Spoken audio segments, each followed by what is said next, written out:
안녕하세요, 북스너 카페 여러분. 자, 오늘은 저번 시간에 이어가지고 춘추 전국시대 때 사회 변화상을 해보겠습니다. 그래서 한이중 내용 이제 펴볼게요. 한이중 내용 이제 그 50페이지인가요? 네, 50페이지 펴보세요. 자, 여기 이제 앞부분을 읽었고요. 그 다음에 두 번째 단락부터 세 번째 단락부터 한번 읽어보겠습니다. 한편으로 이제 사회적으로는 춘추 중기 이후에 시족이 분열되고 재산이 사유화됨에 따라서 읍내의 계층 분화가 심화됐으며 일개교 다수의 읍민이 몰락하고 이산하는 형식이 나타났다. 그래서 철기가 이제 보급되고 토지가 사유화되면서 이게 토지를 많이 갖고 있는 사람과 갖고 있지 않은 사람이 이제 분화되면서 이렇게 있고 거기에서 이제 적게 갖고 있는 사람들은 음락에서 벗어나갔고 새로운 땅으로 이제 개척을 하는 그런 형성들이 일어나죠. 그래서 이렇게 어, 읍에 있는 사람들이 이렇게 나가서 새로운 이제 그 마을들을 만들어내기 시작했는데 예전에 이게 니다고 하는 마을이죠. 국가로서는 이들의 취약한 생산 기반을 보장하고 토지에 안착시키는 것이 무엇보다 중요했다. 전국시대 이후 도시거주 인구가 급증한 데는 생산력 발전과 사회적 분업화도 중요한 요인을 작용했지만 하산 농민의 도시 유입도 역시 무시할 수 없다. 그래서 도시 인구가 증가된다는 것은 그만큼 인여 생산력은 생산량이 많다는 거죠. 그래서 도시 같은 경우는 소비를 주로 목적으로 하잖아요. 그러다 보고 있고 모든 사람들이 또 뭐는 다 이제 농업에 종사할 필요 없겠죠. 그러다 보니까 많은 사람들이 도시로 이주하게 되고 이들이 이제 뭐냐 상인이 되거나 그다음에 공인이 되거나 그렇게 해서 산업공상이라는 이런 이제 계층이 이제 형성이 됐고요. 거기다가 또 이제 뭐냐면 파산농민의 또 도시이 또 도시 인구 또 급증시키는 하나의 요인이 되었던 거죠. 자, 그래서 도시 인구의 급증은 생산력 발전, 산업공사 같은 사회적 분업화, 그다음에 세 번째로는 파산농민의 도시 유입 이렇게 정리를 해볼 수 있겠습니다. 그 산업의 발달로 인해서 농업이 아닌 상공업, 즉 만업에 종사하는 인구가 늘었는데 이 역시 국가로서는 바람직하지 않은 현상이었다. 그래서 그 상공업에 종사하는 사람들은 일단 국가 입장에서는 파악하기 되게 어려워요. 유동성이 있기 때문에. 그렇기 때문에 이런 인구들이 많이 늘어난다는 거는 별 좋은 현상이 아니야. 국가 입장에서는. 그리고 직접 생산을 하지 않죠. 자, 그래서 이런 측면에서 그 당시 법가라든지 육아라든지 이런 만업들을 이제 상공업들을 막 견제하고 억압하는 그런 정책들을 냈죠. 예. 농본을 강조하면서 억상을 하는 농본 억산 정책 같은 걸 주로 했다. 이렇게 보시면 되겠습니다. 그럼에도 불구하고 상공업이 발달했죠. 예. 그래서 춘추 전국시대는 전반적으로 정치적으로 상당히 불안한 데 반해서 사회경제적으로 상당히 발전됐던 그런 사회였어. 야, 왜냐하면 이제 계속 읽어보겠습니다. 자, 그래서 이 국가에서 이제 뭐냐면 일단 왜 바람직한 안 보냐? 상공을 발달하면 농업 인구가 줄게 되고 징병 대사이 줄고 국부의 대다수인 농업이 항폐할 가능성이 컸기 때문이다. 따라서 대부분의 이 국가에서는 강력한 중농 억상 정책을 추진했다. 뭐 육아나 법가나 공통적으로 이렇게 추진했던 것이 중농 억상 정책이고요. 이 중농 억상 정책은 후에 정근대사에서 전반적인 특징이에요. 이 농업사에서는 상공업이 발달하는 거 별로 안 좋아했어요. 예.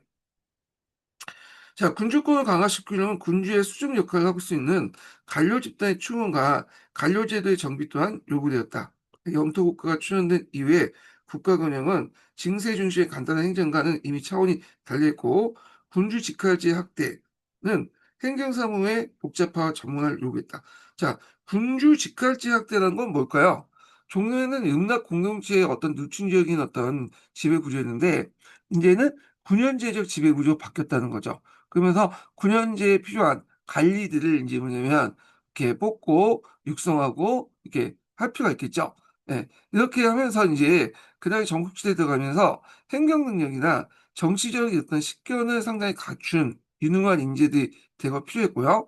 그리고 이제 예전에는 신분의 기초를 따졌는데 능력만 있으면 다 뽑았어. 예. 그래갖고 전국시대 들어가면 이렇게 이제 능력주의 사회로 이제 변화가 되고, 특히 이제 앞에서 그 측면에서 사라는 계층의 의미가 바뀌었다고 했죠. 사라는 거는 원래 이제 홀쭉쭉 집단으로서 전사 집단인데, 나중에는 이제 그런 것이 상관없이 이제 식견을 가지고 있고 능력만 있으면 이게 사라고 이제 대접을 받고 그렇게 하는 거죠. 자, 그래서 굳이 자국 내 인재에 국한되지 않고 타국 출신의 유능한 인재를 적극적으로 유능해서 객경을 발탁해 군주를 보좌하겠다. 자, 여기에서 이제 그 객경이라는 건 외부에 들어온 이제 외부 인사들, 외국인 출신의 어떤 그, 뭐냐면 그 관료들인데, 대표적인 사람들이 이제 상황이라든지 이사라든지, 그죠? 원래 상황과 이사는 진나라 출신이 아니야, 이 사람들은. 중원에 있었던 뭐 한나라나 그런 출신들이죠. 근데 이제 적극적으로 이제 유치해가지고 이용했죠. 자, 또 자국에 견제받던 경대국 출신도 타국의 이주에 적극적인 출세에 나섰다. 전국 국가 중에 특히 진나라는 객경을 모시는 비율이 거의 90%에 달할 정도였다. 자, 여기에 덧붙여 찬탈과 배반의 위기를 느낀 군주가 자신의 지위를 넘보지 않는 단순 기능을 이상적 관료로서 측근에 두게 되는데, 그렇기 때문에 신분을 가리지 않고 사계층을 훈련시켜 하급 관료로서 충원하기 이뤘다. 이제 유역세가들은 시족적 배경은 오히려 정치적 배경의 대상이 되었고, 이와 같은 시대 요구에 따라 빈궁한 하층의 사계층이 자신의 학식을 매개로 출세할 수 있는 기회를 더욱 넓어졌다. 그래서 중간에는 경대부 세력들은 제가 이제 얘기했지만 춘추 전국시대 넘어가면서 경대국 세력들 99%는 몰락하게 돼요. 예, 자기들이 어떤 지 뭐냐면 치고받고 싸운 것도 있고, 이들 또 배제하는 과정에 몰락하게 되고, 1%만 뭐냐면 왕으로 이렇게 승격이 되죠. 예, 나머지 사람들이 몰락하고 그 자리를 누가 메꾼다? 이 사계층들이 메꾼다. 이렇게 보시면 되겠습니다. 자, 이 같은 능력 지수주의와 출세주의 풍조는 사회 전반적으로 신분 상승의 욕구를 더욱 부채질했고, 군주에게 있어서 이들 관료 지망자들이 홀조로 선발해 관리 운영하는 것이 경쟁에 승리하는 데 있어 부국 강병에 못지않은 중요한 이유다. 자, 그래서 이렇게 해서 이제 그 춘추 전국 시대의 사회 경제 변화 상을 한번 살펴봤고요. 자, 그 다음에 동계에서 그 관련된 내용 한번 보고, 그 다음에 이 범법과 재민지배 체제도 한번 넘어가 보겠습니다. 자, 네, 동계 웹페이지 펴보시면요. 105페이지 펴보세요. 자, 105페이지는 넘어가고요. 106페이지로 보겠습니다. 자, 여기도 춘추 전국시대 역사의 성격과 변화 내용을 이제 좀 보겠습니다. 자, 여기 보면 종래 이제 춘추 전국시 때는 공자의 춘추의 근거를 둔 유교적 역사관에 인해서 이 시대를 부정적 평가했다. 정치적으로 이 시대가 어지러운 난제임을 불구하고 틀림없으나 사회와 경제, 문화 면에서는 고대 사회 재편성하고 진한 통일제국을 형성하기 위한 거대한 변혁의 격동기도 하겠다. 따라서 이 시대의 성격은 결코 유가적 역사관에 의해서 부정적인 시각보다는 정치적 변화와 함께 사회, 경제, 문화적으로 커다란 발전이 이룩된 시대라고 파악할 수 있다. 그래서 이제 이런 이제 정치, 경제, 사회적인 어떤 변화상을 이제 쭉 얘기를 하고 있는데요. 먼저 이제 정치적인 면에서 좀 볼게요. 정치 면에서는 음락국가, 그러니까 정과 선으로 연결되어 있는 누층적 지배구조인 음락국가에서 영역국가, 그래서 면지배, 모든 일정한 경계선을 가지고 영역을 확보하는 영역국가죠. 자, 그 다음에 군현제가 이제 등장했다는 거. 그리고 아까 얘기했죠. 이 사중심의 관료제도가 발생했고, 그 다음에 또 그 공시세력의 쇠퇴하고 세력세력들의 등장인데, 세력 중에서도 일부는 이제 왕이 됐지만 나머지는 도태됐다. 자기 이제 싸움으로써 도태되거나 멸망하거나 그렇게 이제 했죠. 자, 그러면 이제 관련된 내용을 이제 보겠습니다. 자, 정치면은 춘추 시대는 아직도 주대 봉건 질서가 유지되고 있었다. 그래서 비록 조왕시 세테스나 낙양을 중심으로 한 동주 체제에서 지방의 제후들은 조왕양이, 즉 주왕시를 받들고 오랑캐를 물리친다는 대의 명분을 내세웠는데, 대표적인 사람이 이제 제나라 항공이라든지 그다음에 진나라 문공이라든지 이런 것들이죠. 그러니까 예전에 이제 중원 문화권에 속했던 사람들이 그렇고요. 근데 춘추 중기에 넘어가면서 그런 경향이 없어졌다고 했죠. 예. 그 이유는 이제 남방에 이런 이제 오, 월, 초 이런 나라들 등장하면서 이런 나라들은 이제 그 준하 왕실의 영향력이 있었던 국가도 아니었기 때문에 또 예전에 이민족 취급받았잖아요. 걔 무시했죠. 그런 것들. 예. 자, 하여튼 각국의 이제 정치는 경대부 등 기족의 수중에 있었으며 비록 대부의 세력이 강하긴 했으나 제국을 넘어뜨리지 않았다. 자, 근데 전국 시대에 들어가면서 그러니까 정확히 말하면 춘추 중기 후기로 넘어가면서 봉건 제도가 좀 붕괴되기 시작해요. 그래서 중왕실은 나강 근처만 차지하는 조그만 소국을 전락했고 주나라가 소국을 축소됨에 따라 지방의 제국 가운데 강력한 실력을 가진 경대부들이 제후국의 지위를 찬탈하는 하극상이 발생됐다. 그래서 그 대표적인 예로서 앞에서 얘기한 것처럼 진나라의 육한이라는 세력도 있죠. 육한이 자기들끼리 치고받고 싸우다가 결국 세계 한이 살아남고 이들이 한위조 이렇게 세 개로 나라를 가져갔죠. 그 다음에 제나라 같은 경우에는 전시가 그 뭐냐면 쿠데타를 일으켜서 공실을 제거하고 그렇게 이제 했다. 그래서 이런 그 하극상 사태는 주로 예전에 중원 지역에 있었던 국가들에서 많이 보이고 그리고 경대부 중에 이렇게 성공한 사람도 있지만 상당수는 패배를 해갖고 상당히 신분적 하락을 겪거나 그렇게 했다. 이것도 같이 기억을 해두시면 되겠습니다. 자, 제국도 이제 강국이 약속을 병합하는 이른바 약육강씨의 살벌한 사태가 되었다. 자, 이때 이제 신흥 강국, 전국 신흥은 새로 정국한 영토에 봉건제 대신에 중앙집권적 군현제를 실시했고, 이에 따라 군주의 권력이 크게 강화된 반면, 귀족 세력은 약화되면서 주대 봉건 질서가 가부장적 군신관계를 변명했다. 특히 춘추시대 중기 이후에 종래 읍제 국가의 구조가 해체되고, 그 대신에 전국시대의 영역 또는 영토국가 형태로 발전돼 나갔다. 자, 이에 따라 전국시대는 봉건국가체제가 해체되고 이에 대신해서 안건이 강화되는 중앙집권적 관료국가체제로 변천됐다. 이렇게 이제 보시면 되겠습니다. 자, 그다음 사회적으로도 이제 보면 전반적으로 능력 중심의 사회로 바뀌었죠. 그리고 사계층이 부각됐고 이들이 관료로서 이제 활동하게 되고 또는 산업공상이라는 계층들이 형성됐죠. 잉여 생산물이 늘어나면서 이 당시 이제 상인 외에도 공인들이 전문화되기 시작하죠. 물론 예전에도 상인과 공인이 있었지만 이들은 수가 전문적인 그 하는 수가 극히 적었고 되게 이제 농민이 경업을 했어요. 근데 전문적인 상인과 공인 수가 이제 점점 늘어나면서 산업공상이라는 어떤 계층 구조가 형성됐다. 이렇게 이제 보시면 되겠습니다. 자, 그래서 이게 보면 사회적으로 주대 시족 공동체가 춘추시대 중기부터 붕괴됨에 따라서 전국시대에 들어와서 가문보다 개인의 실력이 우선시하는 실력주의 시대가 등장했다. 자, 이래서 지식계층의 활약이 돋보이고 평민계층의 지위가 상승에 이뤄지면서 이른바 포위장상, 그러니까 평민의 장군과 재상들이 소출했다. 특히 귀족세력의 몰락으로 춘추시대 귀족이 소유하고 있는 토지가 전국시대 때 평민에 넘어가고 부세도 춘추시대의 기족적 부세도 춘추시대의 귀족의 경제 기반이었으나 전국시대는 국왕에게 돌아갔다. 이렇게 이제 보시면 되죠.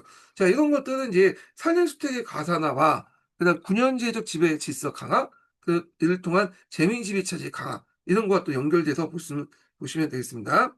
그다음에 민족적인 범위도 확대됐죠. 그래서 예전에 중원에 포함되어 있지 않는 그러니까 오랑캐 취급받고 있는 진이라든지 초라든지 그다음에 연이라든지 월이라든지 병방에 있는 세력까지 이제 중화의 범위에 들어가게 돼요. 예. 자, 그래서 그 내용을 이제 보겠습니다. 자, 민족주의 춘추시대는 아직 중국 민족을 상징하는 통일된 한족의 범위가 정착되지 못하였다. 자, 은나라가 주민족을 오랑캐 하고 보고 주가 주변 민족을 동이, 해이, 서융 이렇게 부르면서 야만시한 것은 아직 중국 민족의 통일성을 형성하지 못한 증거였다. 자, 춘추 5패 중에서도 중원에 위치한 제, 진, 송나라는 이제 어떤 나라냐면 송양공이라는 사람이 있어요. 송양공. 네. 그래서 춘추 5패 여러 견해 중에 소양공도 들어가야 되는 그 견해도 있어요. 근데 제나라와 진나라에 비해서 그렇게 큰 하락은 보이지 못해요. 예. 그래서 근데 이 송양공은 또 너무 이상적이어서 그는 이상적인 정책 때문에 이제 전투에서 패배를 하거든요. 자, 하여튼 그 중원의 문화민족에 대해서 한을 자체하고 그다음 병방은 진, 초, 연, 월을 오랑캐로 야만시했다.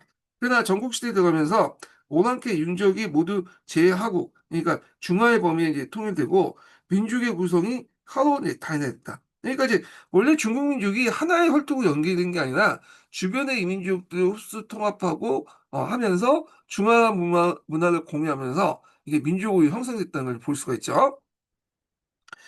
뿐만 아니라 병방의 초나 진이나 연이나 월 등이 점차 중원의 중화 문화를 받아들여 동화되면서 한족의 민족적 통일이 추진되어 중국 민족으로 발전되어 나왔다.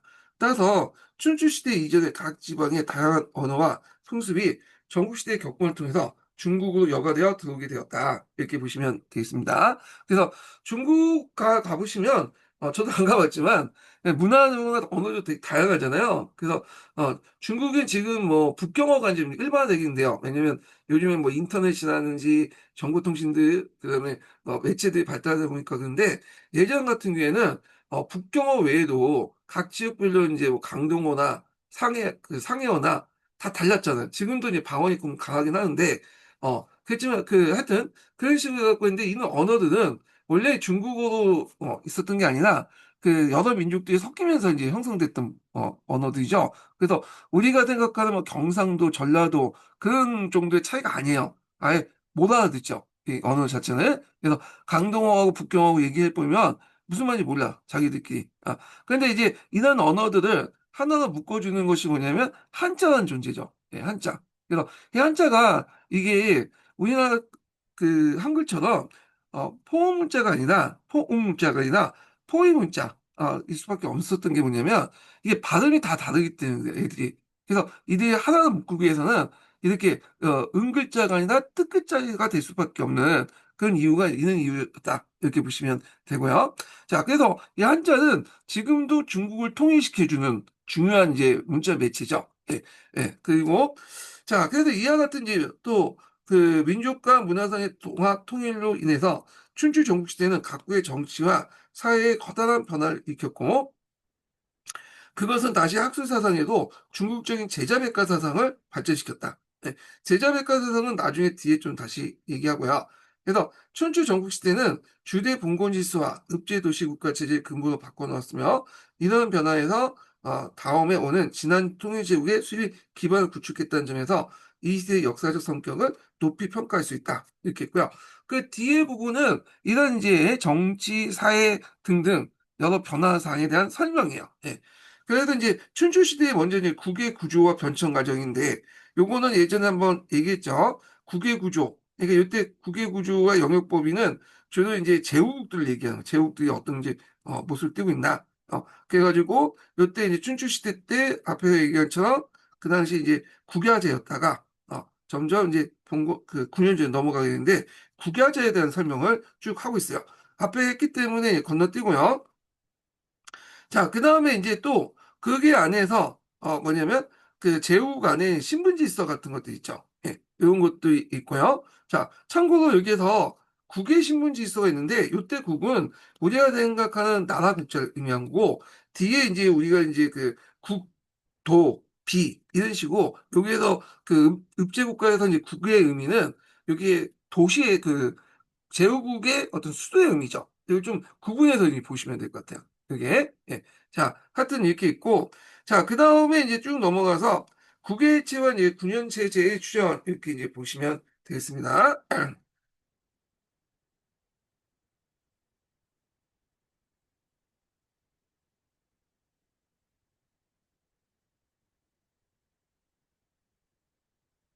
자, 여기 보면 이제 국외인데 여기는 국어 이제 어떤 의미냐? 요거는 신분제도 변화 의미야.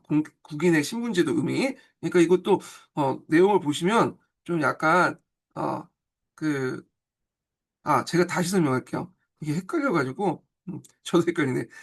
국외 구조와 영역 범위는 제후국의 이제 범위죠. 국은 이제 우리가 생각하는 그 도시, 그 뭐냐면, 그게 아니라, 저희 이제 제후국 관련된 내용이고, 우리가 생각하는 나라 국자임이고, 여기가 이제 국이네요. 여기에 국은 이제 그 안에서 이제 국인들, 여기에서 이제 국인들은 도송야에 살고 있는 사람들 얘기하죠. 그 얘기를 하는 거고, 그 다음에 요때 국도 이제 국인들, 국의 해체이죠. 지배층의 해체를 의미하는 거죠. 국인들 해체. 자, 그래서 국의 해체와 이제 군현제 출현은 이런 의미다. 이렇게 보시면 되고요. 그래서 종전에 국을 중시한, 국야제를 중시한 것들이 해체되고, 그 다음에 국인들도 이제 이렇게 해체된다는 의미죠. 그리고 그 대신에 새로운 신분제와 이제 군현제가 출현됐다. 이런 내용인데, 자, 그러면 내용을 보겠습니다. 자, 여기 보면 중앙시의 쇠퇴에 따라 생긴 새로운 질서 형태가 바로 패자를 구신적으로 하는 해맹적인 국제 질서다. 예전에 얘기했죠. 하늘의 맹세를 해서 조상신이나 이런 천의 이 맹세하고 그 맹세하는 것을 이제 통해서 국제적인 어떤 신뢰관계를 형성하는 것을 해맹적인 국제 질서다. 이렇게 보시면 될 텐데. 자, 해맹적 국제 질서는 각국 간의 혈연적 연대의식과 공동 문화의식, 그리고 동일 조상을 지낸다는 주술적 종교관을 기반으로 하고 있다. 그러니까 이제 중화 민족들이 각기 이제 뭐냐면 조상신도 있고 그다음에 그 뭐냐면 천이라는 그 신을 섬기잖아요. 그걸 기반한 거야. 그래서 서로 이제 이런 것들 무소하기 때문에 이런 것들이 가능했던 거죠. 따라서 각국의 실력 경쟁을 해나가는 데 있어서 대국이 소국을 병합하는 경우에는 소국이 신성하게 모시는 종묘와 사직은 그대로 보존해주는 복속 방식을 취하고 있었다.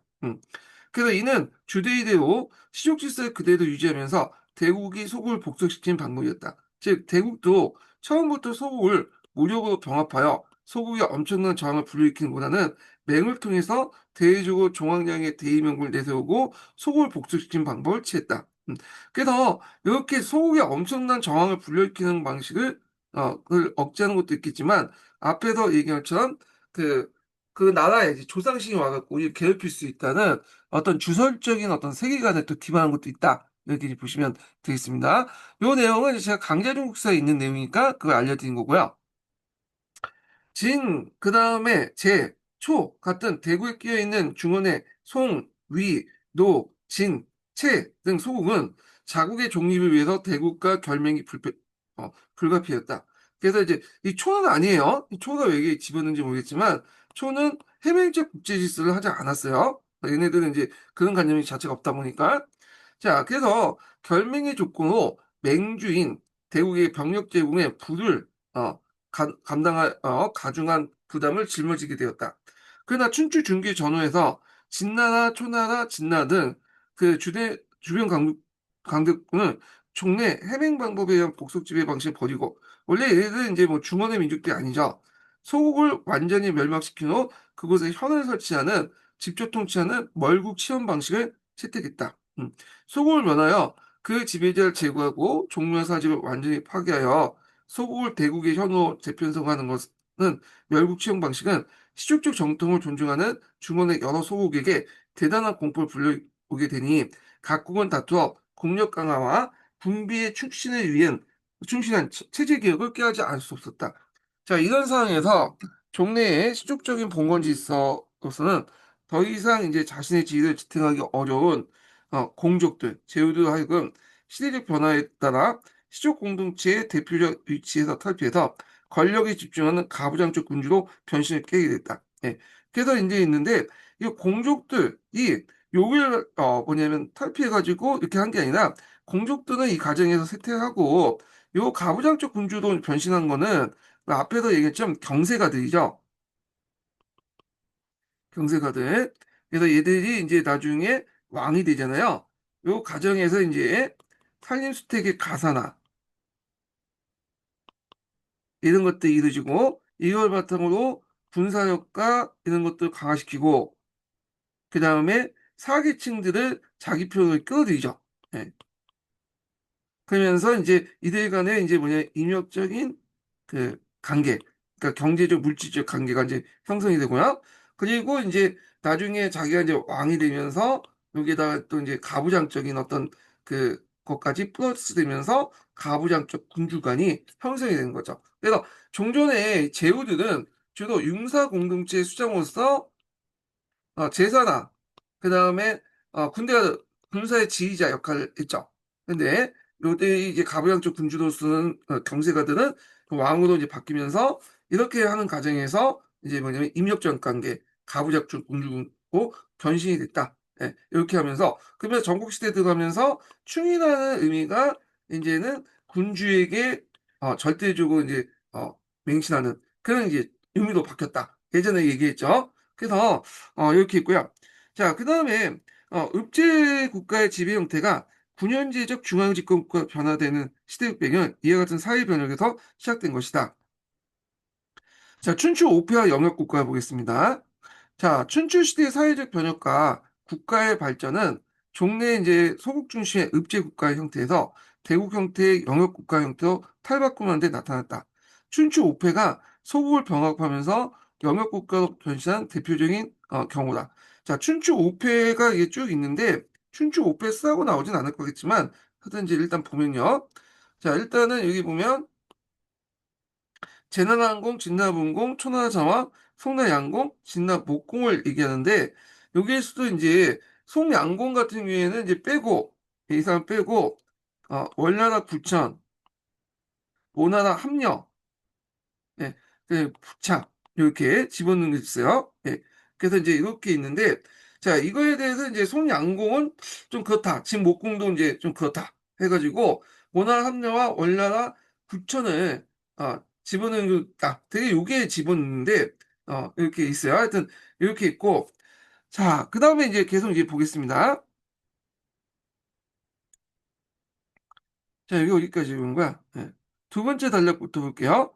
자, 춘추시대 이들 5패 소국 병합 과정을 보면 항아를 중심으로 하는 중원 지역과 양자강의 중화조를 중심으로 한 강남 지역군은 양분되었다. 중원 지역을 대표하는 나라가 제나라와 진나라였고 강남 국가가 초나라였다. 그래서 춘추 초기에는 항아 유역의 국가 간의 영토 확장이 진행되면서 같은 형상이 진행되었고 동시에 양자강 유역의 소국 병합이 추진되었다. 그래서 이제 첫 번째로 춘추시대 때 폐업을 이룬 첫 번째 국가가 제나라항공이죠.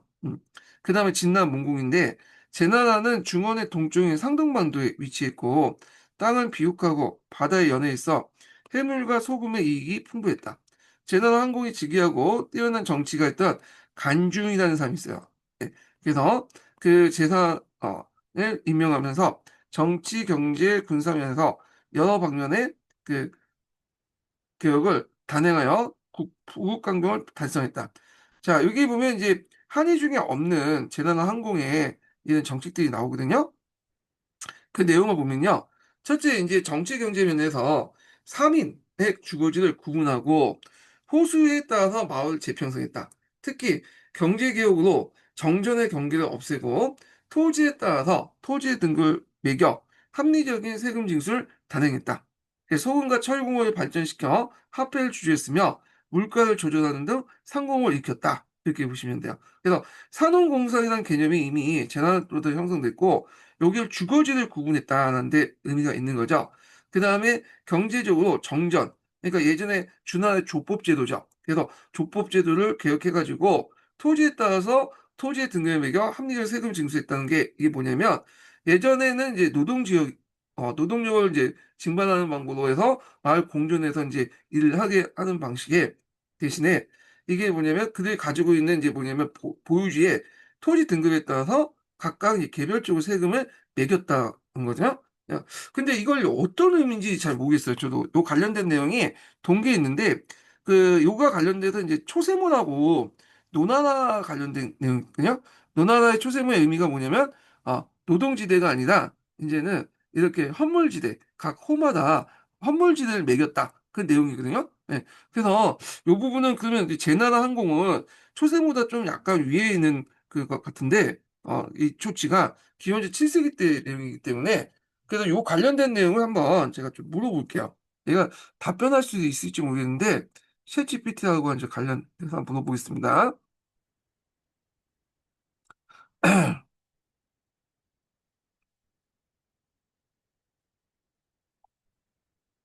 춘추 전국시대 때 제나라의 항공이 있었잖아. 그 제나라 항공의 개혁 중에 그 경제 개혁 중에 정전제의 경계를 없애고 토지에 따라 토지의 등급을 매겨서 합리적인 세금 징수를 단행했다. 이런 말이 있는데 자, 이 말이 어떤 말이야? 그럼 그 당시에는 이제 토지 사유화가 돼가지고 거기 세금을 부과했다는 거야?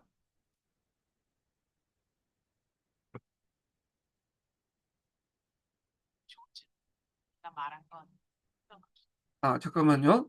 이게 제가 이걸 껴놓지 않았네. 다시 하겠습니다. 아, 다시 할게요. 예.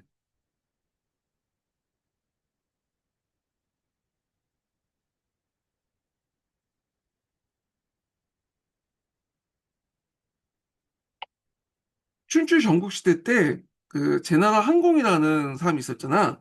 제나라 항공의 개혁 중에 그 정전제의 경계를 없애고 토지에 따라 토지의 등급을 매겨서 합리적인 세금 징수를 단행했다고 되는데, 그러면 그 당시에 이제 공동경작제나 음락체제가 없어지고 토지와 사유에 대해서 개인별로 이렇게 토지를 매겼다는 거야? 좋은 질문이야. 정말 똑똑하게 짚었네. 조금 천천히 풀어볼게. 먼저, 재난화 항공이라고 한 것은 아마 상ang 위나라 사람으로 진나라에서 개혁을 단행한 법가 사상가, 이름은 쌍영 혹은 꽁순. 아, 이거 아닌 것 같은데? 얘가 지금 어, 제난항공이 아닌데 제항공이라고 얘기했는데, 어 다시 한번 해볼게요. 저 발음이 좀 그래서나. 춘추 전국시대 때 그 제나라 항공이라는 패자가 있었잖아. 제나라. 그 제나라에서 그 항공의 개혁 중에 경제 개혁으로 정전의 경계를 없애고 토지에 따라 토지의 등급을 매겨서 합리적인 세금 징수를 단행했다. 그 내용이 있거든. 자, 근데 거기에서 정전의 경계를 없애고 그런 토지의 등급에 따라 그 합리적 세금 징수했다는 그 견해는 그 종전에 이제 어떤 공동 경제력이 없어지고 토지가 사유화되면서 그 사유의 양에 따라서 그 토지의 세금을 매겼다는 거야?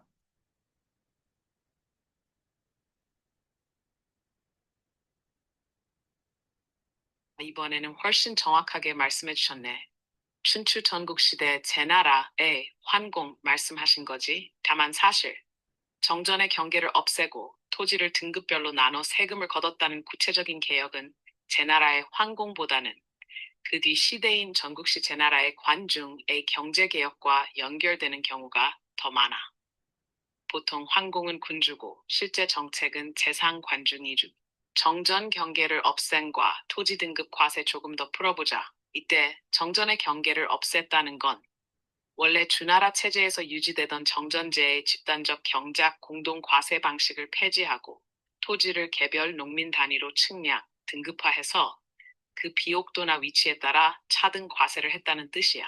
즉, 예전에는 마을 단위로 함께 경작 일정 면적을 공전으로 두고 국가의 공동으로 바쳤는데, 제나라 개혁 이후로는 토지를 개인별 경작지로 나누고 비옥도 면적에 따라 개인별로 조세를 매겼다는 거지. 이는 곧 토지가 사실상 사유화, 경제 단위에서 되었음을 의미해. 물론 법적으로는 왕토 사상, 천하는 왕의 땅이 유지되었지만 경제적으로는 개인이 소유, 경작하는 형태로 바뀌어간 거야. 샤시, 너가 말한 논리. 그러니 너가 말한 오픈 쿼트. 정전의 공동경제가 없어지고 토지가 사유화되면서 그 사유한 양에 따라 세금을 매겼다는 견해가 맞느냐? 클로스 쿼트. 정확히 맞아. 바로 그게 춘추 전국 시대에 봉건제, 정전제가 무너지고 토지의 사실상 사유화 플러스 수조체제, 수확량에 따라가로 가는 과정이야. 그리고 이게 이후 전국 칠웅이 강력한 중앙집권 국가를 만드는 경제적 기반이 됐어. 특히 제나라가 먼저 이런 경제 개혁을 해서 부국강병의 토대를 닦았기 때문에 이후 진나라 한나라의 농업 조세 시스템에도 중요한 전례가 되었지. 혹시 좀 더 들어가 볼까? 예를 들어 자, 그런데 여기는 이제 제가 생각하기에는 어떤 특정 견해가 반영된 것 같아. 자, 왜냐하면 이게 770년이면 이게 이제 경제 개혁을 할 때가 이제 잠깐만요. 제네항공이 즉위한 게 685년이죠. 네. 그럼 7세기인데 BC 7세기 경인데 이 당시에 이게 춘추 초기 때 철기가 널리 보급됐냐? 그건 아닌 것 같아요. 그래서 그거는 이제 철기가 널리 보급돼야지 토지 사유화가 이루어지고 그렇게 되거든요. 예. 근데 요거는 좀 약간 시대를 좀 앞서 있는 그런 내용인 것 같은데, 하여튼 뭐 이렇게 적혀 있으니까 그냥 이렇게 이해를 해주시면 될 것 같고요. 자, 그 다음에 이제 두 번째 이제 그 내용을 보면 행정과 군사력의 효율성을 높이기 위해서 군사 행정 조직을 통합했다. 그래서 전국에 모두 21개의 항으로 이제 나누고 상공민들이 거주하는 6항을 제외하고 산원공민의 그 뭐냐면 사와 농민의 15항을 가지고 상군을 조직해서 평화시에는 농사를 짓게 하고 전쟁에 그 일어나면 전투에 나가도록 하는 병동일치제를 설립했다.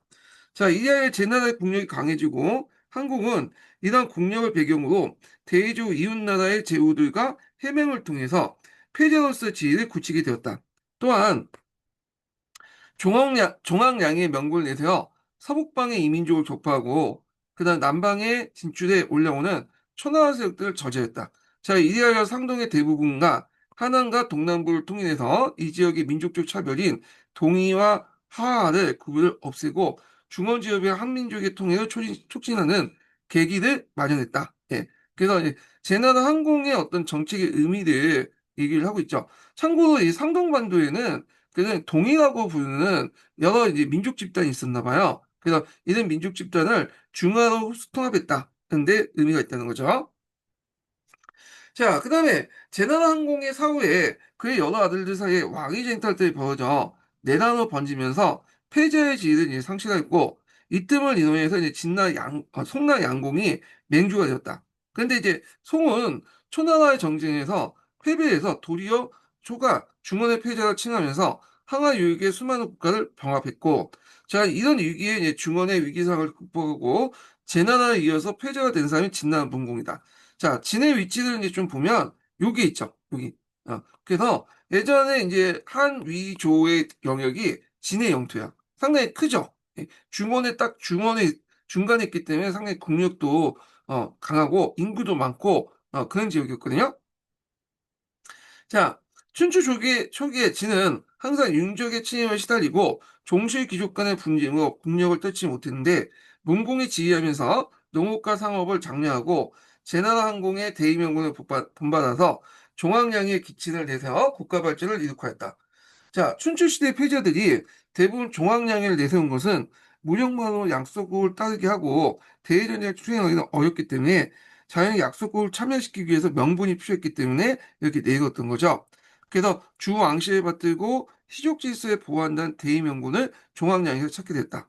따라서 진도 중원의 이제 폐업을 달성하기 위해서 중원의 소군과 연합해서 강성해지는 초의 세력을 꺾어야 됐다. 그래서 이리하여 이제 진과 제나라가 연합해서 서북방의 윤족과 하친을 깔면서 소국을 달리기 위해서 다시 종황량에 내서서 초하사와 이를 물리칠 수 있었다. 자, 이후 이제 진은 30여 개국의 소국을 병합하고 국토를 크게 확대시켜서 제나라 항공의 위세를 능가하게 되었다. 이렇게 있죠. 자, 춘추시대 때 또 진목공이라는 사람이 있어요. 진목공은 이제 우리 서북방의 진시황의 그 진나라를 얘기하죠. 자, 춘추시대 준나 목공 시대부터 국력이 발전됐으나 진에 눌려 그 겨우 서국방이 패자가 되었다. 이렇게 있거든요. 자, 그래서 이제 이 목공이라는 사람은 이제 좀 춘추 5패에 집어넣기도 하고 빼기도 하거든요. 그래서 진나라 목공에 대해서 좀 알아보기도 하겠습니다.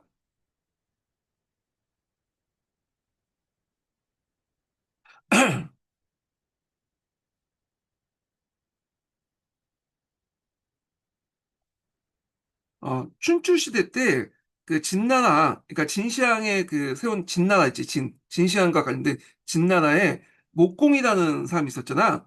그 진나라 목공이 춘추 5패라도 이제 이렇게 분류되는데 그 진나라 목공에 대해서 좀 알려줘.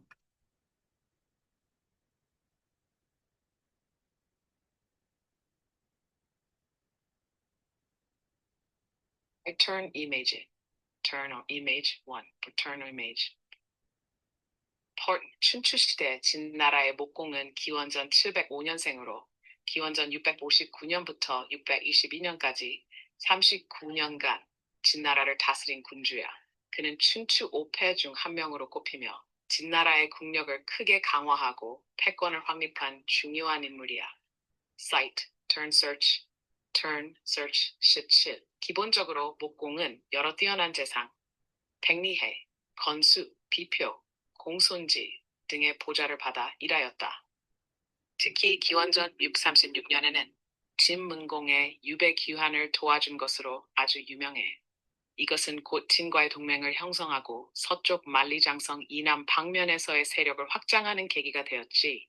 사이트 Stern Search 16 전쟁 능력 외에도 목공은 서융을 정벌하여 중원과 연맹을 맺음으로써 조 왕실로부터 서방제의 지위를 인정받았고 이로써 서구 일대에서도 큰 영향력을 행사했어. Site Turn Search 4. 또 국가의 수도 용성을 정비하고 주변의 농업, 상업 기반을 확충해 진나라가 나중 통일의 기반을 마련하도록 하는데 중요한 역할을 했지. Once Turn Search for Turn Search Pam. 사후에 그의 무덤은 진나라 초기 수도였던 옹성 인근, 현재 중국 섬서성 봉상현 박물관에 있는 작은 흙무덤으로 남아있어. 지금은 잘 알려지지 않았지만 옹성과 함께 그의 업적을 상징적으로 보여줘. Turn Search, Sum. 핵심 포인트 요약, 위상, 춘추 5패 중 하나, 진나라를 강국으로 성장시킴. 정치 외교, 진문공 귀환 지원, 조 왕실로부터 인정받음, 군사 활약, 서융 정벌로 국력 확장, 국내 정책 옹성 정비, 경제 기반 구축, 문화적 유산, 작지만 중요한 무덤이 현존. 더 깊은 이야기가 궁금하면 알려줘. 자, 이렇게 들으셨고요. 자, 아마 이제 이게 계속 영어가 계속 나오는 게 뭐냐면, 제 생각에 이게 예, 해외 사이트 뒤져가면서 얘기하는 것 같아요, 지금요. 그러다 보니까 그렇게 이제 듣는데, 자, 그러면 이제 계속 읽어보겠습니다. 자, 한편 남방의 초나라는 목한과 장항 때 더욱 강성했다. 특히 장항은 나극 근방에 쳐들어와서 중왕실의 국보이며 왕권의 상징인 솥의 크기를 묻고 그것을 빼오는 오만함을 보였다. 자, 그래서 이 솥은 그 뭐냐면 그 당시 이제 제후나 왕들이 다 갖고 있었어요. 근데 그 크기와 모양이 그 자기의 어떤 위치에 따라서 달랐거든요. 왕실 같은 경우에는 좀 크고 상당히 이제 있고 제후의 그 솥은 좀 작고 그랬어요. 예. 그래서 이제 이걸 뺏으려고 했다. 자, 이어 이제 중원에 갖고 있는 정벌 하면서 중원의 폐지가 군림하게 되는데 장항이 병합한 소국은 26국에 이루었고 강대한 영토로 패자가 되는데 성공했다. 자, 이 밖에 강남의 양자강 하류에 오와 월의 세력 다툼이 치열했는데 춘추 중엽에 진이 초의 패권을 다툴 때 오와 연합해서 오나라의 진의 도움을 받아 강대했고 마침내 그 당시 이제 그 오왕 함녀는 오자수와 손문을 기용해서 국력을 배양한 후 초의 수도까지 쳐들어갔다. 초는 진의 원병을 도움을 오군을 국경 밖은 못하게 했으나 이 전쟁 타격으로 패자의 지위를 상실했다. 그리고 나서 이제 오와 월이 싸움의 내용이 나오죠. 그래서 오의 이웃에 있는 월나라는 오초 전쟁을 이용해서 초와 동맹하고 오를 물리쳤으나 이때 오왕 함녀가 전사했다. 자, 오왕 부차는 그날 아버지의 함녀를 그의 원수를 갖기 위해서 월과 싸워 이를 격파하고 원왕 구천을 포위했으니 원은 오나라 속국이 될 걸 맹세하고 오왕 부처가 이를 받아들였다. 그래서 오나라는 그 월나라에 대한 승리로 자만하여 중원의 진과 제나라 전쟁을 일으켜 이를 격파하긴 했으나 해마다 되풀이된 전쟁으로 백성은 피폐하고 경제는 위축되었다. 그래서 원한 구천은 오나라에 대한 패배의 치욕을 갖기 위해서 와신 상담하면서 요게 되게 유명하죠. 예. 그래서 원나라 이제 구천하고 오나라의 합나라 간의 싸움, 아니, 원나라 구천하고 오나라의 부차 간의 싸움을 와신 상담이라 하고 그 당시 오나라 원나라가 사이가 별로 안 좋다 보니까 이거에 이제 빗대서 오월 동조라는 말도 생겼죠. 예, 서로 싫어하는 사람끼리 같은 배를 탔다는 그런 말도 생겼는데 자, 하여튼 10년간 국력을 키우면서 마침내 오를 멸망시켰다. 자, 그래서 원한 구천은 양자강과 해수 하류를 지배하는 강대국이 되었는데 월조차도 나중에 초나라한테 멸망을 당해요. 예. 자, 그러면 이제 영토 국가의 발전과 군연체제의 확대를 보겠습니다. 자, 요거 하기 전에 첫 번째 인증번호 알려드릴게요. 첫 번째 인증번호는 59번입니다. 첫 번째 인증번호 59번이에요. 자, 전국시대 일반적으로 기원전 5세기 말에를 출발점 한다. 그건 춘추시대 대국인 진의 신하인 한위조신 삼씨가 반란을 일으켜 진을 멸망시키고 이들 3씨가 각기 한의조 상국을 세우면서 새로운 정치 병력의 시대가 시작된 걸 기인한다. 자, 춘추 시대는 아직 종황량의 대의 명분이 정치 사회를 지배해왔고 이에 따라 주대 정치 질서가 어느 정도 존중되었다. 그런데 진의 멸망으로 계기로 시작되는 전국시대 정치 풍토는 신하가 주군을 죽이고 하극상이라는 거죠. 강대우 약속을 정벌하는 야국강시의 살벌한 경쟁 시대로 접어들게 된다. 자, 이에 종래 읍제 국가 형태에서 더 이상 독립할 수 없게 되면서 영역 국가로 이제 변천하게 되고, 자, 이에 따라 이제 춘추 시대 170개국은 전국 시대 초기에 20개국으로 남게 되었으며, 국가의 발전에 따라 제후의 지배권이 확대되면서 국가 간의 전투와 인민을 쟁취하기 위한 끊임없는 멸국 병국의 형상이 났다. 그러니까 나라를 명하고 이게 통합을 시키는 그런 형상들이 반복되는데, 자, 이런 시대적 배경에서 전국시대 이른바 전국 친흥이 각축전을 벌였다. 자, 그런데 이와 같은 전국시대의 정치 사회적 변혁은 이 시대의 도전이 나타난 것이 아니라 이미 이제 앞에서 언급한 것처럼 춘추 중기 이래 시작된 9년제적 전제지배 체제가 그 배경을 찾을 수 있다. 즉, 대국이 소국을 병합하여 그 땅을 현을 설치하거나 경대부의 도읍을 몰수하는 경우도 있고 국내의 소도나 항읍을 현으로 바꾸는 경우도 여러 가지 방법이 있다. 자, 여기는 군과 현과 관련된 견해가 있는데 그거는 이제 예전에도 설계한 것처럼 한의중의 견해와 좀 거꾸로 설명하고 있어. 예. 근데 이게 틀렸다는 게 아니라 그 당시 기록을 보고 많은 학자들이 군가현의 기운이 이렇다고 이제 여러 가지 해석이 나왔거든요. 그러니까 그 해석 중에 한 가지 견해다. 이렇게 보시면 되겠습니다. 자, 군은 병방 지역에 설치하고 그 다음에 군의 면적은 형보다 컸으나 인구가 적었기 때문에 정치적 중요성은 형보다 낮았다. 근데 전국시대 변방의 개발로 군의 중요성이 점점 커지고 거기에 이제 많은 인구들이 이제 모여들기 시작하죠. 그래서 군이 이제 큰 단위가 되고 현이 이제 작은 단위가 되면서 행정상 군 아래 현을 두게 되었다. 예, 이렇게 있고요. 자, 전국시대의 군현제 출현은 동시에 왕을 정점한 관료지배 체제를 탄생시켰다. 왜냐하면 이 군현제가 출현하는 과정에서 여기에 관리를 파견해야 될 거 아니에요. 예, 그러니까 이제 당연히 뭐냐면 관료지배 체제가 만들 수밖에 없죠. 그래서 영역국가 내의 토지와 인민을 국왕이 직접 지배하는 중앙집권적 전제군주체제가 출현되겠다. 이걸 이제 책에서는 뭐라고 얘기하냐면 재민지배체제라고 해요. 재민지배체제. 그리고 재민지배체제를 효율적으로 하기 위해서 범법을 했다. 이렇게 보시면 되고요. 이렇게 범법에서 성공해서 물적, 인적 자원을 이제 끌어내서 전쟁에 이기는데 그 목적이 있는 거죠. 예. 그래서 재민지배 체제는 이런 범법을 통해서 완성했고 이걸 통해서 전쟁을 효율적으로 수행하는데 이바지했다. 이렇게 이제 보시면 되겠습니다. 자, 이에 따라 춘추 전시대의 국에서는 흔히 볼 수 있는 공과 경대부 사이에 해맹과 반맹 사이에 사라지고 주군과 이제 가신의 주중 관계가 형성됐다. 그래서 전국시대 이와 같은 군신 관계가 가부장적 관료 체제로 정비되면서 신하는 군주의 수족 같은 움직이게 되면서 중국의 관료제 원효로 정착되었다. 자, 그야 신하는 지방의 현에 파견되어 주군의 명을 대행하여 관료로서 현을 통치했고 선의 상복이 교수 군이 설치되어 천 아래 또 향을 두게 됐다. 그래서 이제 따라서 은주 춘추 시대의 지방 조직 기본단위 읍은 9년치제 흡수되어 해체해갔고요.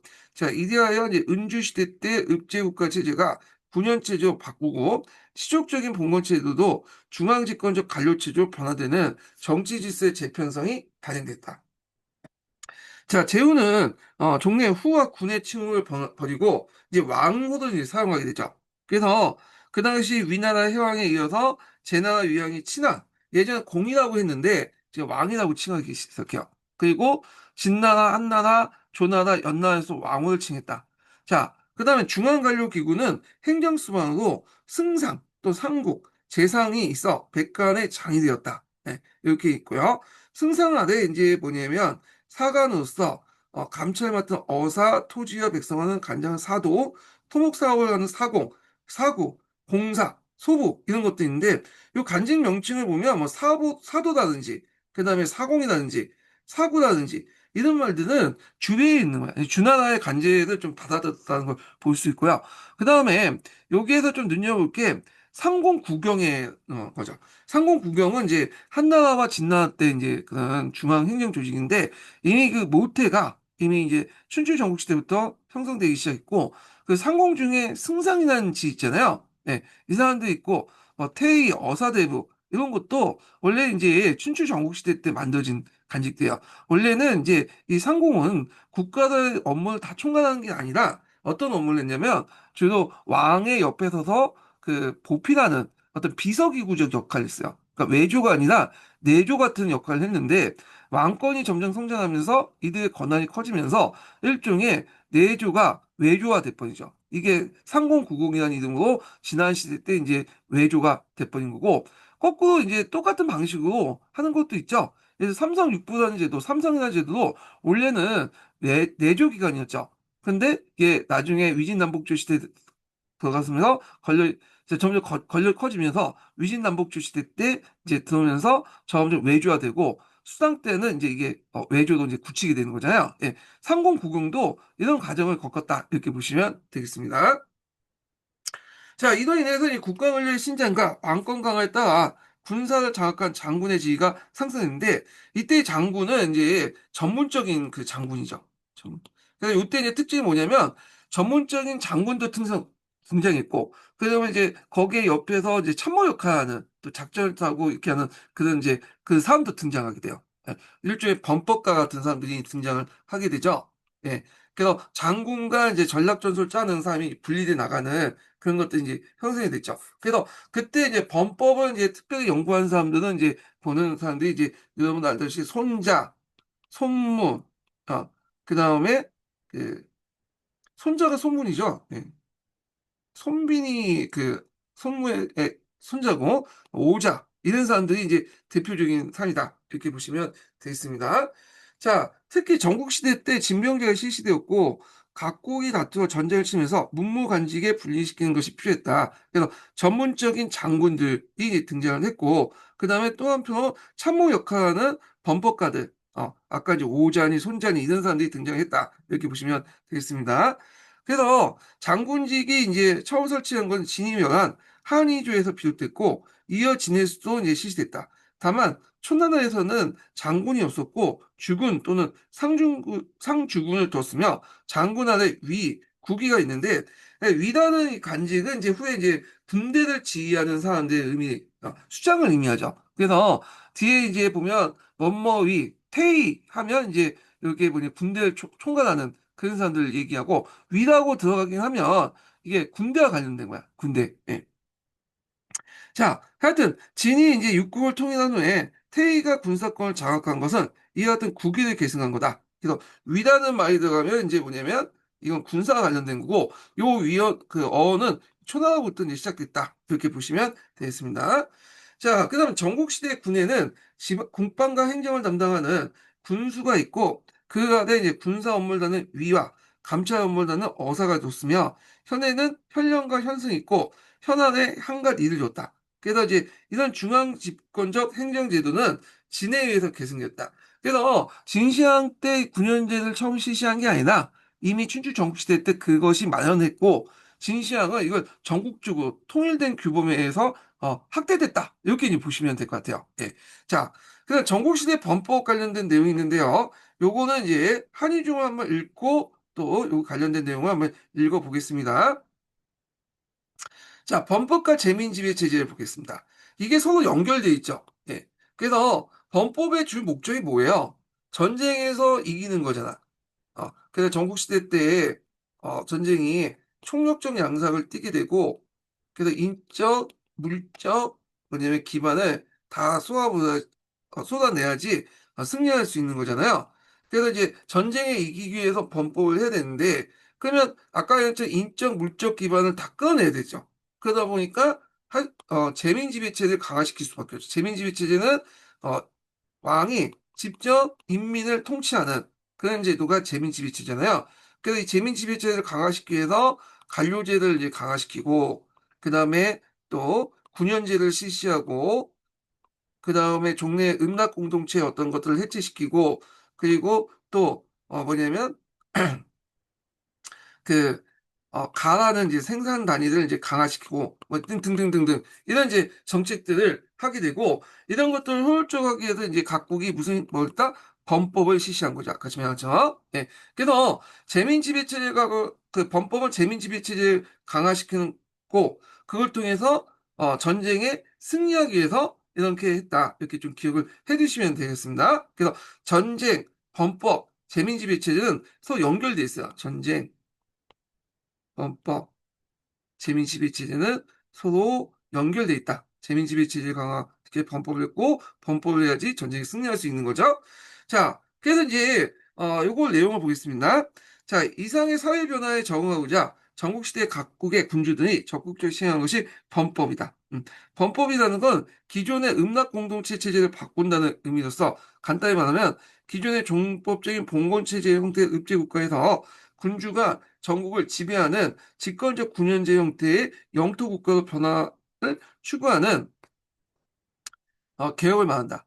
자, 이는 시대의 변화에 따라 능동적으로 대처하는 한편 국내의 개혁을 타국보다 앞서 달성함으로써 부국 강병을 이루는 정책이었다. 이렇게 있고요. 자, 전국시대에 접어들면서 가장 먼저 범법을 실시한 이가 위나라 문호였죠. 그래서 이제 여기 보면 범법 같은 경우에 진나 상황만 생각하시는데 중원에서 먼저 시작했어요. 예, 중원에서. 왜냐면 중원이 이제 법가 사상의 발생지야. 법가. 그래서 이제 우리가 상황이나 이사도 이 사람은 원래 진나 사람이 아니죠. 중원 사람이야. 그래서 중원에서 이 법가들을 위해서 범법이 실시됐는데 이게 잘 안 됐어. 왜냐면 이 중원의 나라들은 좀 기득권 세력들이 많았고 그리고 이제 백성들이 좀 순박하지 못해. 그래서 좀 뭐라고 하면 이제 시키면 막 반발하고 그래서 결국에는 이제 잘 안 됐고 이에 반해서 이 진나라 같은 경우에 그 서국방에 치우쳤기 때문에 상대적으로 기득권 세력이 적었고요. 백성들이 순박해서 뭐냐면 그 범법이 효율적으로 집행이 될 수 있었다. 이렇게 이제 보고 있어요. 이게 동계의 견해거든요. 자, 그러면 한번 보겠습니다. 자, 하여튼 위나라 문호였는데 그는 이제 법가에 시초도가는 이해를 등용해서 최고의 성문법 법경을 번창했고 법경은 이제 그 관련된 내용이 있죠. 전국시 이해가 지은 중국 최초의 성문법인데 도법, 적법, 수법, 포법, 자법 등등 6표로 구성되었고 훗날 상황이 제정한 진율에 큰 영향을 미쳤고 이후 한율과 당율에 이어져 동아시아 법제의 원형이 되었다. 네, 이렇게 있습니다. 자, 하여튼 손흥민 보호대책 적극적인 농지개간 정책을 실시했는데 이 재민지배체제를 목적으로 하는 이제 범법의 내용을 보면 범법이 재민지배체제를 강화하면서 공통적으로 보이는 게 뭐냐면 농민들 보호하는 거야. 왜냐하면 전국시대에 들어가면 토지의 양극화가 일어나고 그 과정에 농민들이 많이 몰락을 했잖아요.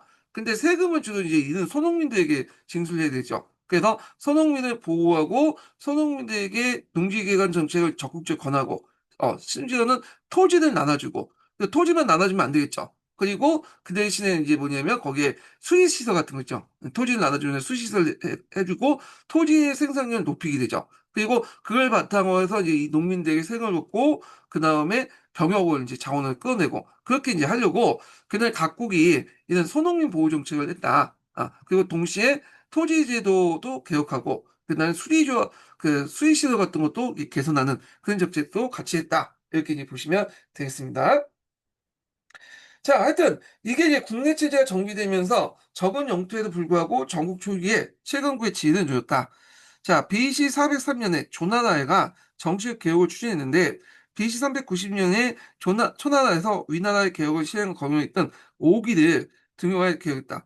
자, 오기본법의 핵심은 그 세습귀족들의 특권을 배제하고 불필요한 간직을 없앰으로써 관리의 기강을 정비하고요. 군사를 증대시키는 데 있다. 그러나 동항이 사후에 오기가 처형되는 바람에 이런 목적을 달성하지 못했고요.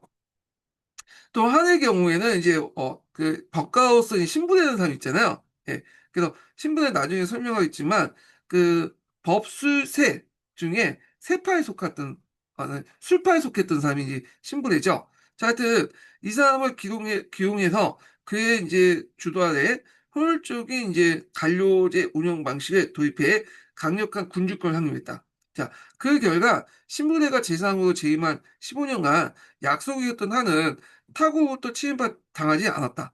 제나라에서 추기를 기용해서 개혁을 했고 진해선의 상황의 주도도 두 번에 걸쳐서 범법을 했고, 연달아서 316년에 획기적인 개혁을 했다. 이렇게 했는데, 그 중에 제일 눈에 띈 것은 예전에, 진나라 상황의 개혁이고, 이 상황의 개혁 관련된 내용이 예전에 03년 기출문제에 나왔죠. 이렇게 있고요. 그래서, 이런 이제 개혁들을 했지만, 대부분 실패했어요. 진나 상황의 개혁만이 유일하게 이제 성공한 개혁이다. 이렇게 보시면 되겠습니다. 예. 그래서 이제 진나 상황 개혁을 이제 공부를 해주시면 될 것 같고, 여기에 초점 맞춰서. 그리고 가끔씩 이제 15년 개정 교과서를 보니까, 진나 상황 개혁뿐만 아니라, 다른 나라의 개혁도 나와 있더라고요. 그래서, 놀랬어. 이 교육과정 내에, 이렇게 고등학교 교육과정 내에 이게 나오나, 그 정도 좀, 했는데, 다행히도 이제 요번에는 안 나오는 것 같아요. 그 22년 개정 교육과정에서. 예. 그래서 뭐, 다른 건 다 무시하더라도, 진나 상황의 개혁은 꼭 기억을 해 두시면 되겠습니다. 자, 결국에 친홍은 BC 400년 전후에 약 100년간 경쟁적으로 이제 범법을 단행해 국내 체제를 정비했다. 그래서 범법의 주목적은 군주를 중심한 전국적인 법치에 갇혀 있고 소농민에게 균등한 토지의 점유와 안정적 재생산 구조를 보장하면서 이들을 호주에 편입시켰다. 그래서 소농민을 균등한 농민에 임해서 재미로 파악한 거. 그래서 국내 체제를 안정시키고 군주권을 강화했다. 근데 이제 소농민을 균등한 농민으로 재미로 파악한다. 요런 재민의 의미는 하나의 견해예요. 예. 그래서 재민의 견해 중에 이제 요거 뭐 대만 학자가 중국 학자 중에 그 주장하는 사람도 있거든요.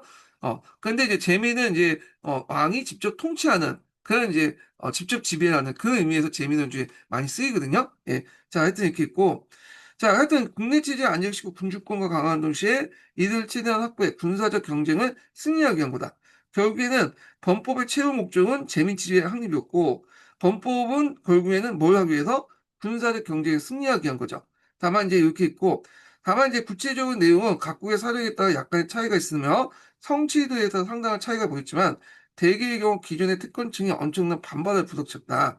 그래서 범법 중 가장 대표적으로 성공적이었고 이후까지 지속돼 계승됐던 범법의 구체적인 추진 내용을 알려준 것이 상황에 시행된 범법이었다. 예. 그래서 상황 같은 경우에는 1차 범법과 2차 범법 관련된 내용인데요. 상황의 범법이 예전에 시험 문제 나왔죠. 예. 자, 상황 관련된 내용을 보겠습니다. 자, 1차 범법 볼게요. 1차 범법의 주요 내용은 뭐냐면 기존의 음락 공동체의 어떤 걸 해체시킨 거야. 물론 이제 그 당시 사회경제적 변화에 따라서 음락 공동체가 조금씩 해체됐는데 이 상황은 이걸 더 해체시키려고 했죠. 그래서 이렇게 이제 했던 것이 1차 범법이고요.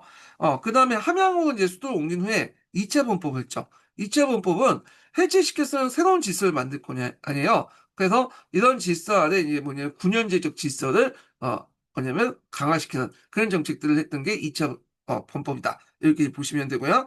상황도 다른 개혁과 마찬가지로 토지 개혁을 하게 되죠. 천맥제라는. 그래서 예전에 천맥제 관련된 내용을 시험 문제 나왔는데 이 천맥제 내용이 우리가 생각하는 그런 기존의 그 기본서 내용을 추후해 갖고 나왔어. 요건 나중에 제가 따로 이거 다 하고 정리를 다시 한번 해보겠습니다. 자, 일단 상황의 1차 한번 볼게요. 15지와 연제제를 통해서 인민의 빈부에 관계없이 평등의 15를 형성하고 상호 감시하면서 향리 공동체 내부 질서를 파악했다. 그래서 상호 간을 감시하면 예전에 향리들 안에 공동체 안에서 끈끈한 정이 파괴될 거 아니에요. 우리 입장을 때는 상당히 이게 뭐 좋은 격은 아닌데 근데 국가 입장을 때는 향리 공동체 끈끈한 정 같은 연대감이 남을 경우에는 국가 권력이 제대로 침투할 수 없잖아요. 예. 그러다 보니까 15제라든지 15제를 바탕으로 연자제 뭐 이렇게 이제 했다는 거. 그래서 15제라는 건 백성의 오직 그다음 10집을 단위로 서로 조세의 납부와 병역 등에 있어서 공동의 의무를 지우는 제도고 연자제는 이렇게 이제 똑같은 연결돼 있죠. 연자제는 범죄가 발생할 때 15단위로 해서 같이 처벌받는 거야. 그래서 15 내에 상호 감시를 강화시키는 제도다. 이런 예에서 15로 편성된 현황 간의 유대보다는 연장을 망각해서 감시의 눈이 뻗뜨겼다. 그러니까 이제 서로 간의 이제 핏줄에 따라서 가는 유대보다는 국가의 어떤 이제 그 감시가 어떤 눈이 더 무서워한다는 거죠. 네. 자, 그래서 다음으로 기존의 세습에 위한 신분제를 일체 없애고 국가의 공헌에 따라 공헌을 기준으로 정치적, 사회적 지위를 보장받는 제도를 실시했는데, 자, 이때 이제 실시된 게 국공, 그러니까 군대의 공을 군사력 공에 따라서 자기를 나눠준다. 원래 자기라는 것은 주로 대상이 누구예요? 국인들에게 이제 줬던 거잖아요. 그리고 근데 이제 이것을 춘추 전국시대 때는 전국시대 넘어서 능력에 따라서 이제 주는 거야. 그때 이제 일반 평민들이 능력에 따라 자기를 받을 수 있는 대표적인 것이 군대에 나가서 큰 공을 세우는 거잖아요. 그래서 이걸 이제 자극을 받는 건데 그래서 이걸 뭐라고 하냐면 군곡수작제라고 해. 이거 예전에 03년 기출문제 예문에 나왔죠. 그래서 득금에 따라서 이제 20등급을 나누고 그에 합당하는 지위를 누리도록 하는 20등작을 이제 실시했다. 이렇게 보시면 되겠습니다. 자, 신분제 해체와 전쟁의 격화에 따라 전공에 의한 신분 상승의 기회가 더 넓어졌고 이 자기의 서열에 따라서 거처할 수 있는 주택의 규모와 보유할 수 있는 토지의 양, 소유할 수 있는 노비의 수, 그 다음에 입을 수 있는 옷의 종류 등이 일상생활 전반에 거쳐 모든 지위가 차등적으로 보장되었다. 그래서 아무리 높은 귀족이라도 뭐냐면 자기가 없으면 어떻게 해요? 이렇게 평민으로 이렇게 격화되고 평민이라도 공을 세우면 이렇게 자기가 올라가면 이렇게 해갖고 여러 가지 혜택을 이제 받을 수 있다. 이렇게 보시면 되겠습니다. 자, 그 다음에 1차 문법 바탕으로 2차 문법에서는 이때 이제 기준이 되는 것이 동계선 함양천도라고 되어 있죠. 먼저 예풍수나 습성을 폐지하고 거기에 새로운 질서를 만들어야 될 거 아니에요. 그러면서 이제 5인 가족을 기준이 되는 손흥민, 재민을 적극적으로 창출했다. 그래서 31년을 설치해서 9년제적 지배를 확립했고 이렇게 중앙집권적 9년제를 관철시키면서 본격적으로 재민을 창출해서 그 당시 수전제도를 실시했죠. 이게 땅을 이제 똑같이 나눠주는 왜냐하면 토지의 사유에 따라서 양극화가 더 커지고 그래서 거기에 이제 소외당한 많은 백성들이 있을 거 아니에요. 이들 국가체제에 편입시키려면 그들에게 토지를 지급해서 이들을 이제 뭐냐면 수전을 주고 거기에서 이제 세금을 징수하고 병역을 징발하는 그런 것들 있잖아요. 자, 그래서 이제 이런 토지제도, 수전제도를 시행하면서 토지의 균등한 분배와 국가의 손흥민 보호를 나섰다. 자, 이렇게 이제 있는데, 근데 이제 이 손흥민 보호를 왜 했냐? 그거는 앞에서 했죠. 그 병역 자원을 징발하고 그 다음에 세금을 걷게 한 거죠. 그래서 오히려 후자보다는 어, 아니, 손흥민 전자보다는 후자가 의미가 더 커요. 그래서 이런 혜택보다는 오히려 이렇게 그 의무가 더 크다. 이렇게 보시면 돼요. 자, 이와 더불어 아울러 재미는 농민인 동시에 전사인 경전 지민이었기 때문에 이들을 활용하여 이제 군사체제 강화를 주겠다. 나가서 국가를 하위적으로 통치하게 동양을 통일하고 사상을 이제 단일화시켰다. 자, 이거 딱 보시면 요 상황이 통치했던 그 상황이 있었던 시기가 호공이거든요. 이 호공 때 개혁들이 누구하고 연상되면 그의 이제 증손자, 코손자인가 하여튼 그때 그 증손자, 고손자의 진시황의 개혁과 거의 비슷하죠. 예. 그러니까 진시황의 개혁이 갑자기 나온 게 아니라 이미 이제 진나라 때부터 얘는 했던 개혁들을 모델로 해갖고 진행이 됐다. 이렇게 이제 보시면 되겠습니다. 예. 자, 결국에 전국시대 범법에 지향했던 건 첫째, 폐쇄적인 시족 질서와 대가족제를 해체하고 관료제에 의한 9년제 지배를 실현돼 있었다. 그러니까 이들 위해서 15제와 연좌제 수단을 재민을 철저히 감독했고 이 모든 것들을 군주권을 중심한 법치 질서를 항반돼 있었고요. 둘째는 천맥제 같은 이제 수전제도의 정비와 그다음 농민들, 소농민의 보호를 통해 재민을 최대한 확보하고 그들에게 최대한 노동력을 뽑아내고 봉사도 강요한 것이다. 세 번째로는 주요 산업을 간영화하거나 국가 독점하여 민영 산업의 이제 성장을 억제해 빈부의 격차를 따라 손흥민의 몰락과 부의 출현을 막기 위한 것이었고, 그 다음에 넷째는 군공 서열에 의해서 작재적 신분 질서의 정립을 통해 재민의 전투 욕구와 신분 욕구 상승을 부추겨 효율적인 지배를 기하게 한 거다. 그래서 자기가 군공을 이제 많이 받으면 군공을 많이 받으면 그만큼 신분 상승 올라갈 거 아니야. 그래서 이런 것들과 연결시켜서 이제 보시면 되고요. 그래서 반응인데 군공 수작제 이거 좀 표현 기억을 해두시고 자 결국에 진이 최종적으로 범법에 성공해 부국강병 이루었고 중국을 통일했다. 그래서 진나라가 중국을 통일한 주요 요인이 이거지만 진나라가 위치한 간중의 땅이 있죠. 지리적으로 유리한 것도 작용했다. 게다가 진나라가 원래 시족적인 정통이 약하고 군주권이 강화된다가 이 지역의 문화적 후진성에 따라 순박한 기질로 재민 지배를 관찰할 수 있었다. 그래서 진이 다른 나라보다 범법을 성공할 수 있었던 이유를 세 가지 들고 있죠. 간중의 땅이 가지고 있는 지정학적 유리함. 그다음에 두 번째로는 상대적 기득권 세력이 약했다. 시족적 정통이 약했다는 기득권이 약했다는 거잖아요. 군주권이 강했고, 그리고 세 번째는 문화적 후진성. 그래서 백성들이 순박했기 때문에 까라면 까라는 식으로 하게 되는 거죠. 예. 그래서 이제 이런 것들이 합쳐서 진나라 범법이 성공할 수 있었다. 이렇게 이제 보시면 되겠습니다. 자, 그래서 이제 범법 관련된 내용을 이제 한의 중에서 봤고요. 그러면 이제 동계에서 한번 또 찾아서 보겠습니다. 자, 여기 보면 이제 동계 몇 페이지 펴보시냐면요. 117페이지 펴보세요. 117페이지. 자, 춘추말 전국 초에 시족제를 기반한 읍제 국가가 해체되고 영토 국가로 통합되면서 나아가 춘추 5패 전국치령이 등장했다. 자, 이들 영역 국가는 국토 확대와 사회경제적 변혁으로 더 이상 종래 읍제 국가적 통치 방식으로는 방대한 국토와 인민을 다스려 나갈 수 없음을 알게 되었다.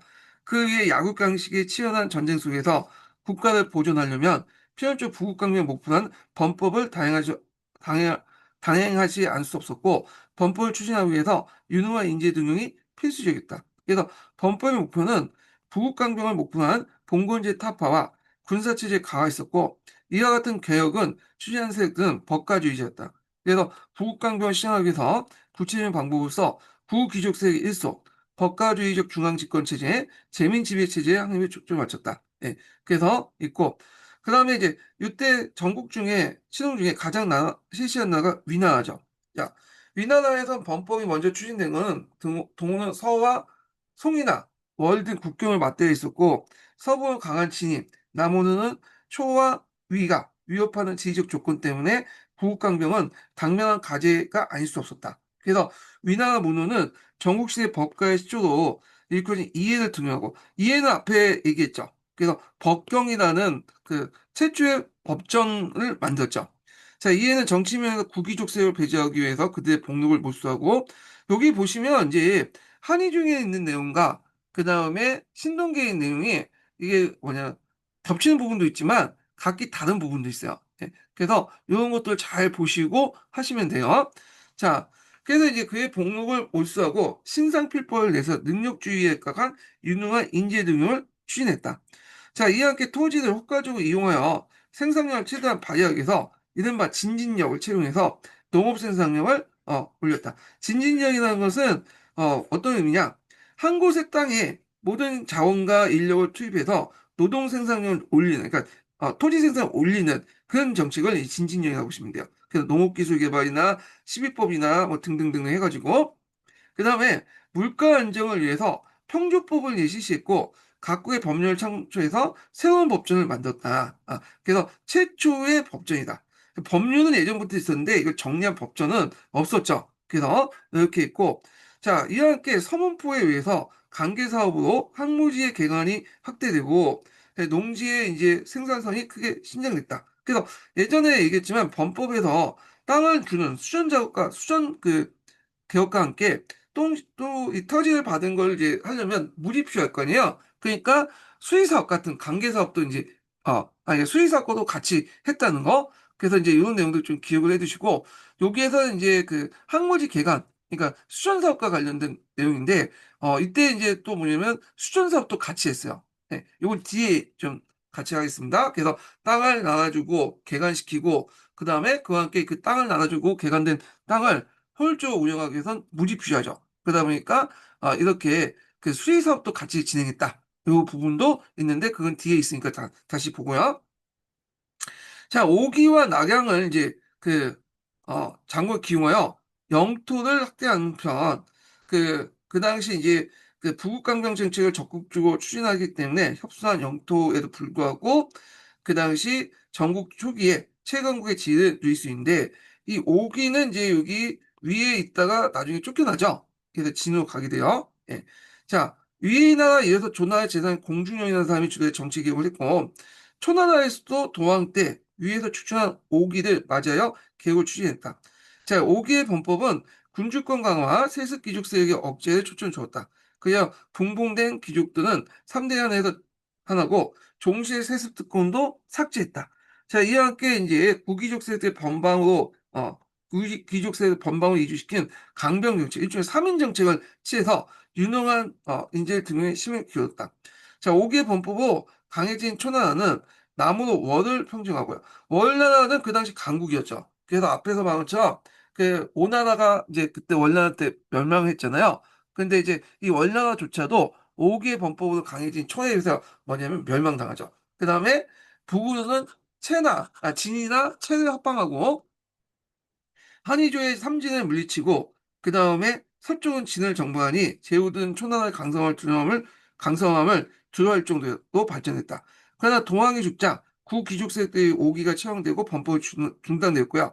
전국시대 때 최강국이었던 그 당시 이제 초나라가 천하를 통일하지 못하고 오히려 진에 멸망됐다.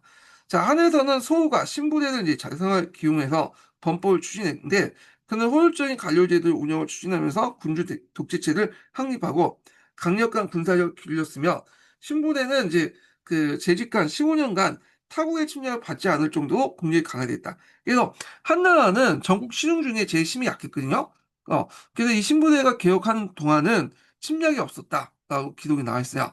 그래서 제나라는 위왕이 즉위하면서 추기를 재상에 임명하면서 개혁을 추진했는데 거의 비슷해요. 인재를 등용하고 언론을 개방하고 법률을 공정히 집행하는 등등 했다.